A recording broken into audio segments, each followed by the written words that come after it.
দর্শক আসসালামু আলাইকুম, welcome back to my channel. চলে আসলাম আবার নতুন একটি রেসিপি নিয়ে।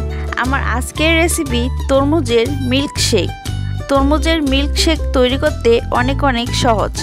এই তরমুজের মিল্কশেকটা আপনারা ইফতারেও রাখতে পারেন, আর খেতেও কিন্তু অনেক মজার হয়ে থাকে।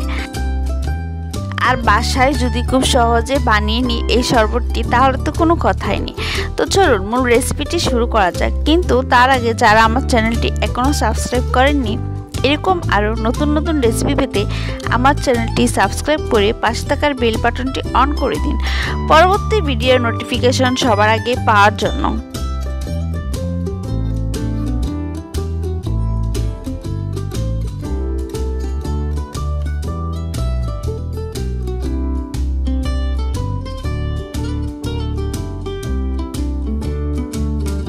শরবতটি তৈরি করার জন্য আমি এখানে নিয়েছি অর্ধেক ভাগ তরমুজ, তার থেকে আমি অর্ধেক কেটে নিয়ে নিচ্ছি।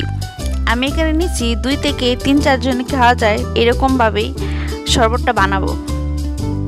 আপনারা চাইলে তার কম বেশি করে নিতে পারেন।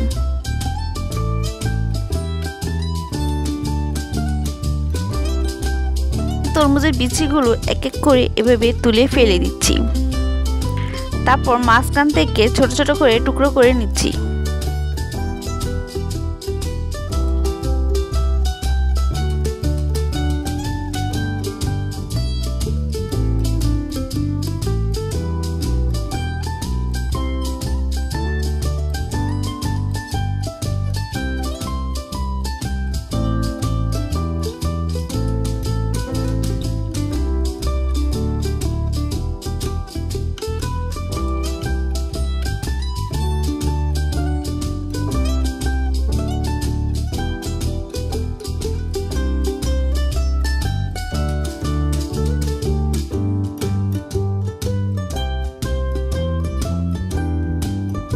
টুকরো করা হয়ে গেলে আমি দিয়ে দিচ্ছি ব্লেন্ডারের মধ্যে। সবকটা তরমুজ আমি ব্লেন্ডারে ঢেলে দিলাম।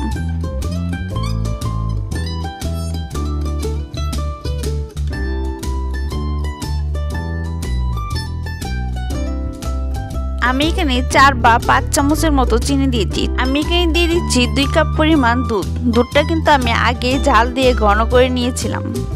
দুধটা কিন্তু ঠান্ডা করে নিতে হবে।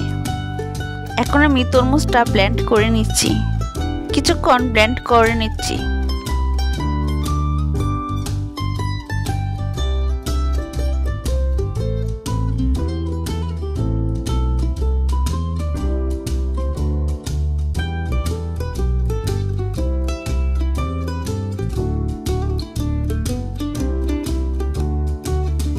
করা হয়ে গিয়েছে, এখন আমি খুলে দেখে নিচ্ছি। এখন আপনাদের পরিবেশন করে দেখাবো। আপনারা এটা তৈরি করে ফ্রিজেও রেখে ঠান্ডা করে নিতে পারেন। আর যদি মনে করেন না এখনই খেয়ে নেবেন, আইস দিয়ে খেয়ে নিতে পারেন। আমি এখন আপনাদের পরিবেশন করে দেখাচ্ছি। আজ এই পর্যন্তই। পরবর্তীতে নতুন কোনো রেসিপি নিয়ে আসবো। সে পর্যন্ত সবাই ভালো থাকবেন, সুস্থ থাকবেন। আল্লাহ হাফেজ।